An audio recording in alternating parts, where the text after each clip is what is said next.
Le Standard est un club historique et le restera, mais avec les dernières saisons, on devient de moins en moins un grand club. Voilà la question qu'on va se poser aujourd'hui sur l'Adbrox Live. Un petit nouveau concept. On a pris un tweet sur Twitter, donc de Jordan RSCL. Et l'idée, c'est d'en débattre aujourd'hui. Et pour ce faire, eh bien, je ne suis pas toute seule, je suis accompagnée de Christian. Christian, comment vas-tu? Ben ça va Marie et toi? Très bien. Est-ce que tu peux te présenter en un ou deux mots pour les personnes qui ne te connaîtraient pas? Bah Christian, j'ai 32 ans, chroniqueur à la 90e et très content d'être là. On parle du Standard, on est obligé d'inviter un rouge à la table. Jules, comment vas-tu? Ça va et toi? Ça va très très bien. Et toi, qu'est-ce que tu fais dans la vie? Alors moi, du coup c'est Jules, j'ai 20 ans, je suis CM de Jour Belge sur Twitter et aussi je suis chroniqueur sur Let Me Talk, un nouveau podcast sur Spotify. Tous les liens seront évidemment dans la description. Bon les gars, la question elle est très très simple. Est-ce que selon vous, le Standard est un grand club? Ouais. Oui, mais pas une grande équipe. On va en parler. On va diviser ce petit podcast en trois parties. Et la première, c'est évidemment celle-ci, mettre un petit peu le contexte. Qu'est-ce qu'un grand club selon vous? Comment est-ce qu'on peut le caractériser? Christian, on va peut-être commencer par toi, qui est Bah censé être le plus neutre. moi je pense que de base c'est une histoire, hein. C'est le premier mot quand je pense au grand club, donc il faut un palmarès ou du moins des résultats qui montrent que le club a fait certaines choses. Ensuite forcément il faut une fanbase, parce que ça n'existe pas de grand club sans de grands supporters. Après, il y a l'aura, l'influence, et finalement, il y a quand même comment dire, l'aspect financier, je crois, qui a quand même une certaine importance aujourd'hui. Donc ça, ce serait les gros critères que je mettrais en avant. C'est comme ça que tu caractérises un grand club. Et toi, Jules, est-ce que tu ajoutes des critères ou pas? Moi j'ajouterais les infrastructures parce que je trouve que c'est quand même très important. On peut comparer avec l'Union par exemple qui n'a pas un très grand stade. Oui, puis l'attrait pour les joueurs, aller chercher un joueur de renom, pour moi c'est être un grand club. Tu vois. Enfin, avoir une capacité à aller chercher des joueurs de grand nom, c'est être un grand club. Ouais, c'est l'aura un petit peu, en Ouais. fait. L'aura, clairement, quand tu es un grand club, t'attires forcément les joueurs. Et parfois, même quand tu es un grand club qui n'a plus d'argent, bah, tu es dans la capacité d'attirer des joueurs par le nom que tu as, quoi. Ouais. Ouais, justement, ben, moi je m'étais posé la question, donc j'ai tapé ChatGPT, quelles sont les caractéristiques d'un grand club? Et il y a un petit peu ces critères qui reviennent, donc l'aura, il y a la réputation internationale aussi. Tu vois, quand tu vas à Marseille, en Angleterre, et que tu demandes, est-ce que tu peux me citer des clubs en Ouais. Belgique? À votre avis, quel club il cite? En premier lieu, bah, Anderlecht. Non, Anderlecht. Je dirais Anderlecht, Bruges, puis Standard. Ouais. Ouais, c'est Mais ça. quoique, tout dépend la population à laquelle tu poses la question aussi. Ouais, c'est vrai. Ben, on en discutait un petit peu en off avec Jules. Si tu parles à des personnes plus âgées, par exemple, bah, on va d'office te parler d'Anderlecht et des belles années européennes. Et on se posait la question, est-ce que si à l'heure actuelle, tu poses la question à une personne qui suit le football, est-ce qu'il est capable de te citer l'Union, par exemple? Moi, je pense que oui. En France, maintenant, puisque l'Union, petit à petit, non seulement a fait des résultats sportifs intéressants en Belgique, mais un petit peu en Europe. Et puis surtout, je crois, et ça fait partie du jeu, c'est que les joueurs qui partent représentent aussi le club.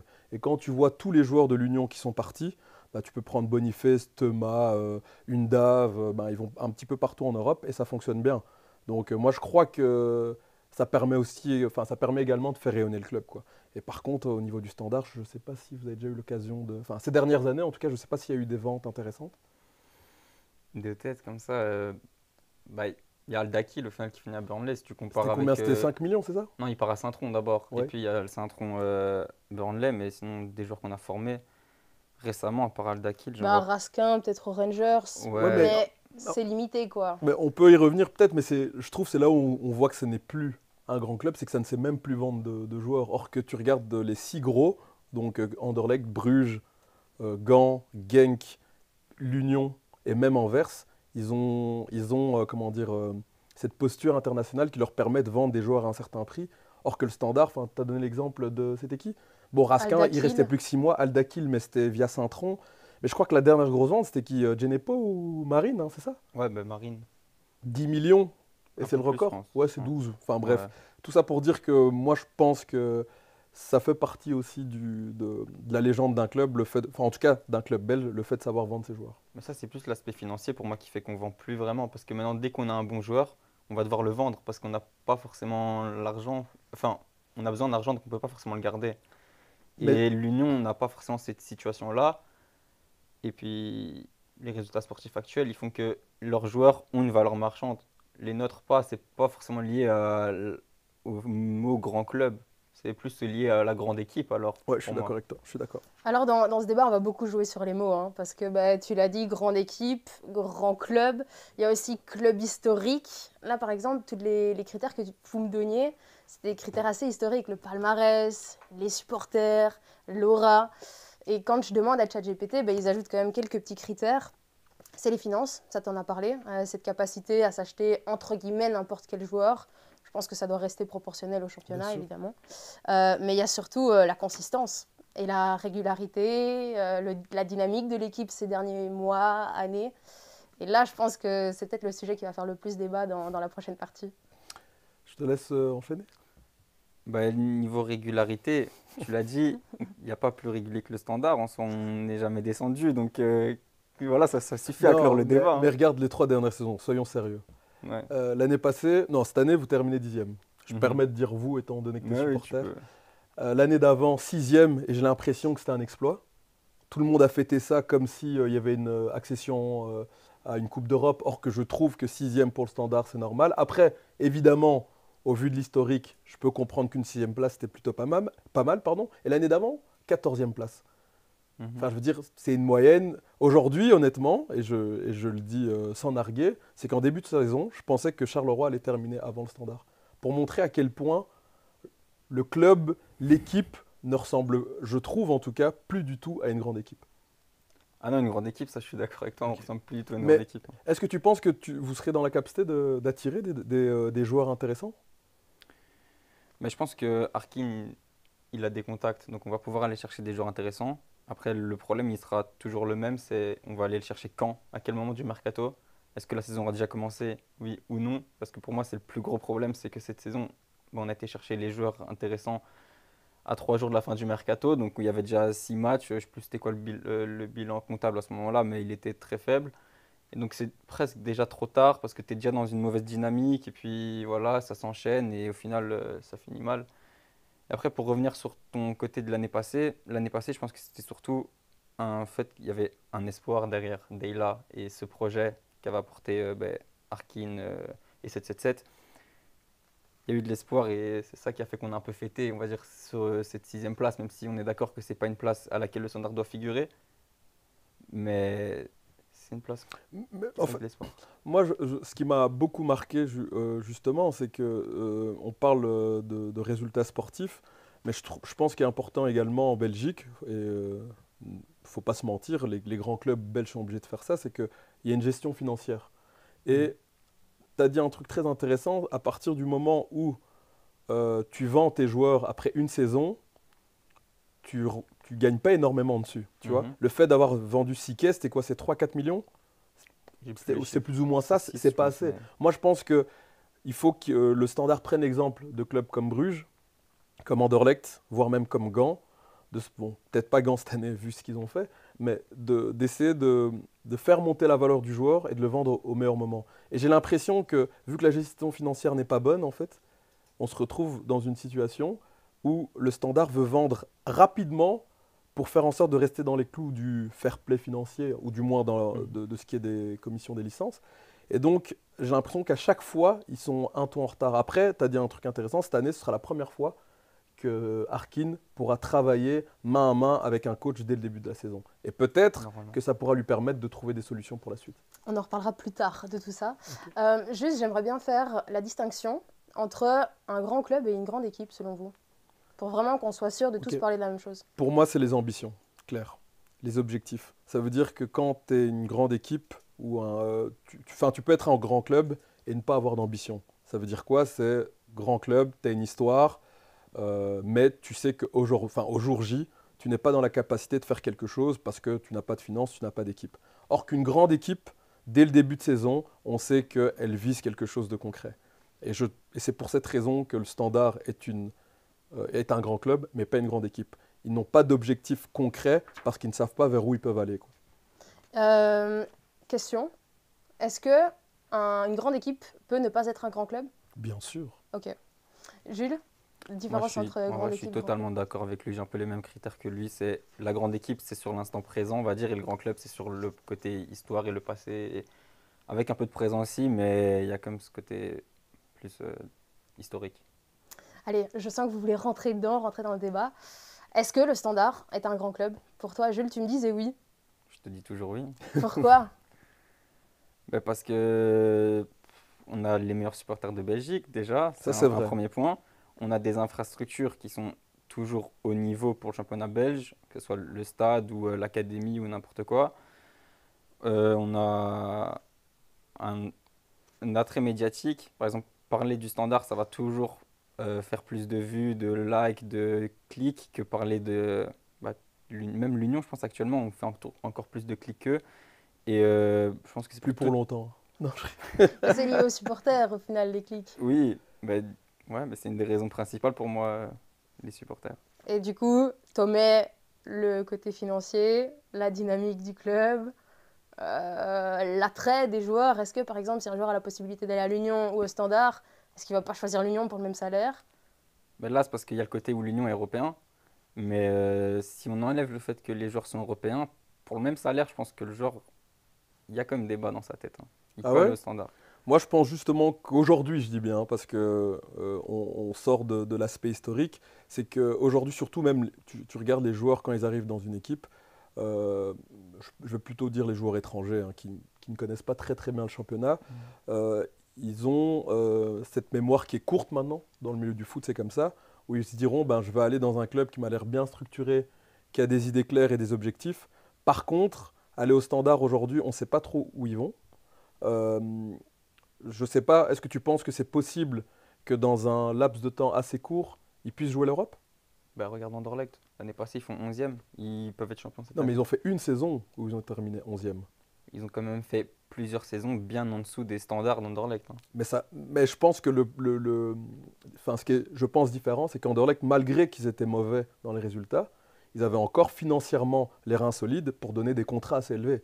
Vertonghen est arrivé alors que le club était au plus bas. Ils pouvaient payer ce genre de salaire. Ouais, Pardon? la gestion est totalement différente. Ben, je pense que financièrement, ça va un petit peu mieux et ils sont dans la capacité d'acheter certains joueurs. Moi, je prends un bête exemple, Stef Peters, l'ancien joueur de Penn. Il paraît que l'année dernière, il devait choisir entre le Patro Esden, qui était un montant en D1B, et le Standard. Et il paraît que financièrement, le Patro a été capable de lui offrir ce que le Standard ne pouvait pas faire. Quand j'entends ça, je me dis, mais quel joueur, même un joueur moyen du championnat, qui a fait une bonne saison, comment le Standard serait capable de l'attirer? Pour revenir sur l'exemple de Steph Peters, moi, j'y crois pas. Perso, Ah, je c'est... pense oh. savoir c'est qui la source et je vais pas m'attirer de problème, mais Ouais. voilà, j'y crois pas trop. Mais tu penses que... Bah, Euh, prenons, donc tu crois... Qu'est-ce qui n'est pas vrai? Le fait qu'il y ait eu une rencontre ou le fait que le Standard ait été attiré par lui? le fait qu'il ait refusé parce qu'il préférait un club qui monte en D1B, genre c'est lunaire. Oui, mais moi, ma question, c'est, et je le répète, dans le travail de gestion que le Standard devrait, pour moi, faire, c'est de trouver, donc, enfin, peut-être on en parlera après, mais c'est vraiment s'intéresser à son académie et de trouver des joueurs d'expérience de D1 pour les Mhm. entourer. Et comment on m'explique qu'un Steve Peters est passé entre les mailles du filet, en quelque sorte? J'arrive pas. Je parle même pas du Standard de manière générale, mais même quels sont les joueurs intéressants qu'ils ont réussi à attirer de D1A? Quels sont les joueurs qui ont un salaire important qu'ils ont pu attirer dans leur équipe cette année, par exemple? Mais il n'y en a pas vraiment. Mais toi, tu reviens avec le fait de Vertonghen et d'Anderlecht. Mais là, moi, la comparaison avec Anderlecht, je suis pas d'accord avec parce que Anderlecht, ils ont eu, c'est pas de la chance parce que leur académie, elle est exceptionnelle. Mais ils ont eu la chance d'avoir Doku qui est parti aussi un peu trop tôt. Ils auraient pu, en le gardant une saison de plus, Ils ont le réussi à le vendre vendre bien à plus. 25 patates. Oui, parce que c'est un talent hors norme, mais ils auraient pu le vendre 50 patates s'il restait une saison de plus, hein. Duranville, c'est la même chose. Et Duranville, je pense pas trop, mais Doku, il est vraiment parti à ce moment-là parce qu'ils avaient besoin de le vendre niveau financier, comme l'Antwerp l'a fait avec Vermeeren, comme Gand l'a fait avec Orban, Fofana et tout ça. Et je pense que ben, nous, c'est juste qu'on n'a malheureusement pas ce talent générationnel comme un Doku qui sort de l'académie en ce moment. Moi, je crois que vous êtes dans la capacité de faire vendre certains joueurs à un certain prix, mais pour ça, il faut que vous réussissiez à les garder un petit peu plus longtemps et à trouver, enfin, à trouver le temps de les faire sortir au bon moment. Moi, c'est mon avis. Et tu penses à qui comme joueur? Moi, je pense que le Ngoy, terrible derrière. Il y Je a les pense- blessures qui... Ouais, mais je pense qu'il faut, vous pouvez prendre le temps avec lui. Tchanak aussi, il est pas mal. Un Tu Bali. as tout dit dans ta phrase, Ouais, prendre pardon. le temps. Tu vois, est-ce que le Standard peut prendre le temps? Quand tu regardes par exemple Sahabo, il a pas tant de matchs que ça, il est intéressant, Ngoy pareil, mais est-ce que au premier chèque, le Standard va pas dire oui?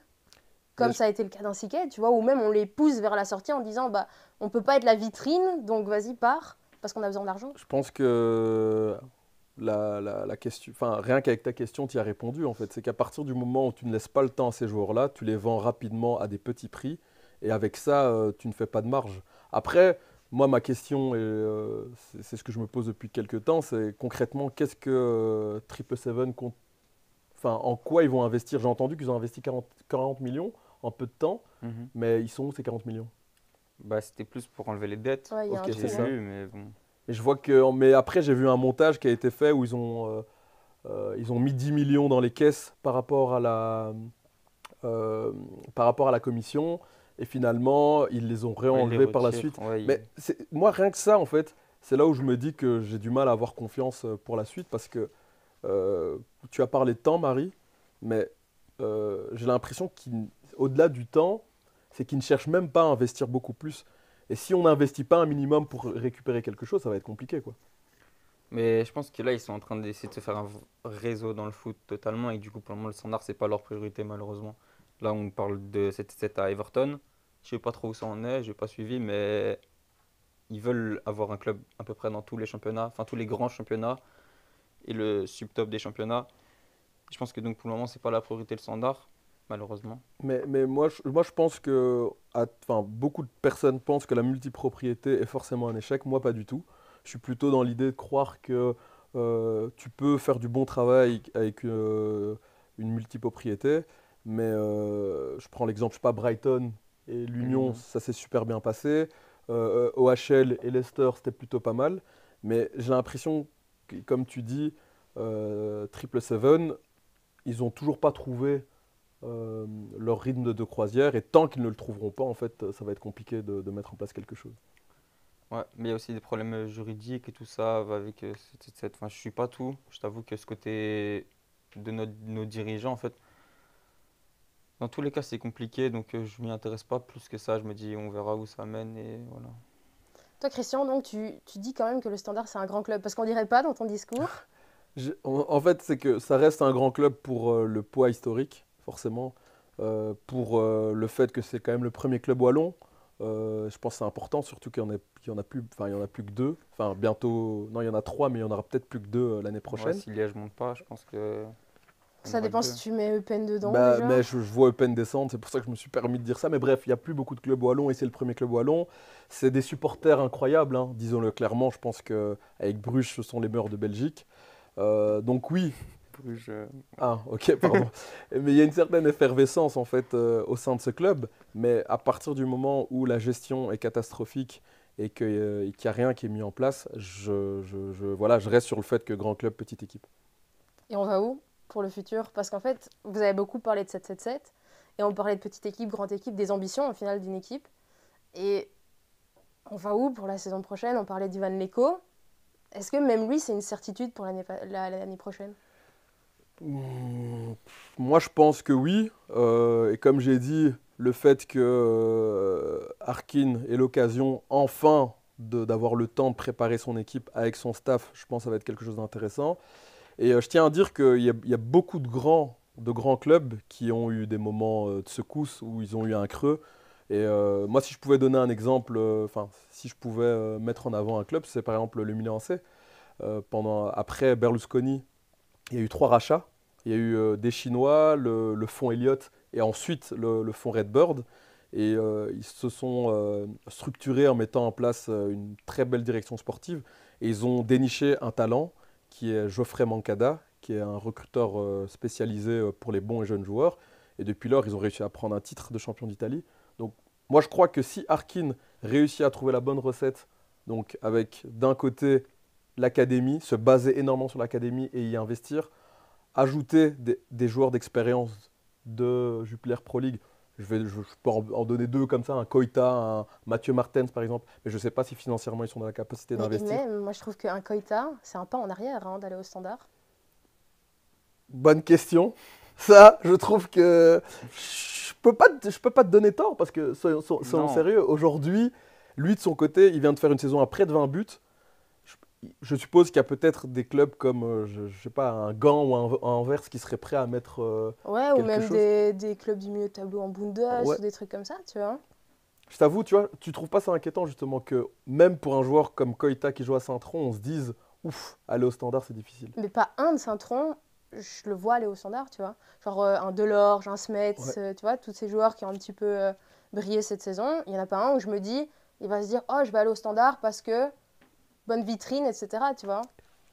Je suis totalement Mais je d'accord. pense que ça reste une bonne vitrine parce que un joueur, un jeune talent du Standard, il sera toujours plus médiatisé qu'un autre. Par exemple, Ngoy est plus médiatisé que Smets. Par exemple, si on prend comme ça, même un Delors Knipper, tu prends l'exemple, il est très fort, il n'est pas très médiatisé. Alors Mhm. que s'il joue au Standard, bah, il le serait. Sabo est plus connu que Knipper au jour d'aujourd'hui, je pense. Et pourtant, Knipper a beaucoup plus montré. Donc, on reste une vitrine, qu'on le veuille ou non.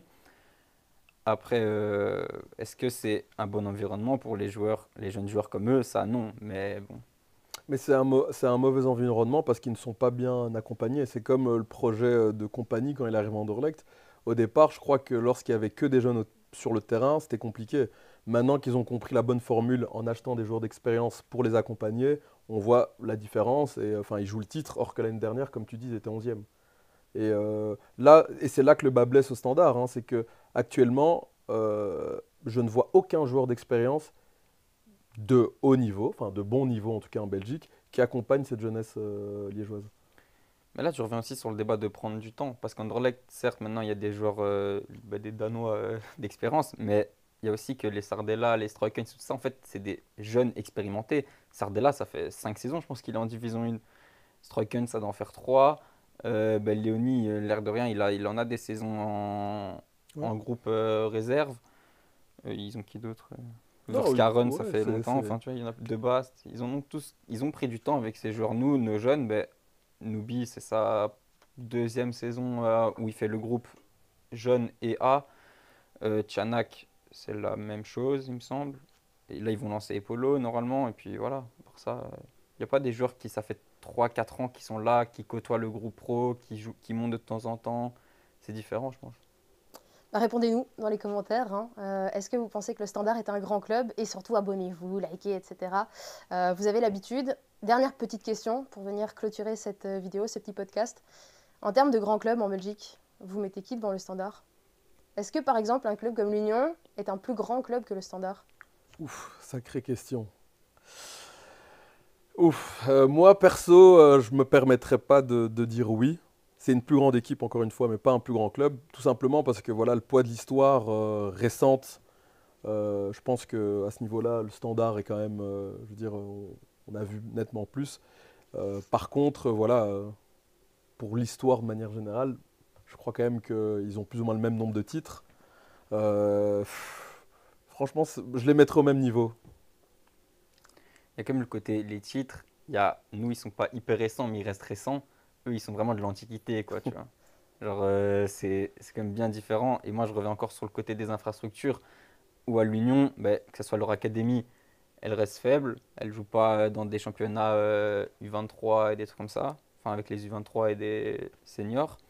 Leur stade, ben, il fait 12 000 places, je pense. J'en sais rien, mais Moins même, je crois. moins. Ouais, Ouais. voilà, il est pas très grand. Enfin, il est même pas éligible aux Européens. Tu peux pas être un grand Je suis club d'accord. Ouais. et que ton stade, enfin, tu dois aller jouer à Louvain ou à Anderlecht, en plus un rival. En Europe, tu peux pas. Donc, juste par rapport à ça, je mets l'Union derrière nous. Après, oui, Anderlecht, Bruges, Gand, Genk, tout ça, pour moi, c'est au-dessus. Mais oui, je pense qu'il y a une en fait, l'Union et le Standard sont à la croisée des chemins.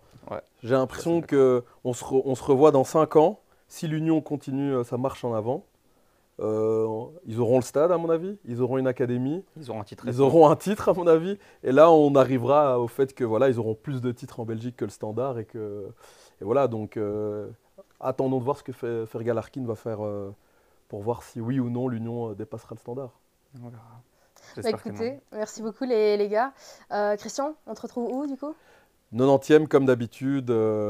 J'espère que vous aurez l'occasion de regarder nos actus et nos intemporels, pardon, mais également nos entretiens. Donc voilà. Et toi Jules? Sur Twitter, joueur belge, et Jules Bog, _du-bas. On mettra tous les liens dans la description. Merci Mais merci à vous pour d'avoir l'invite, en tout été cas, là. c'était chouette. Et rendez-vous pour le prochain épisode, la prochaine vidéo YouTube. Merci tout le monde.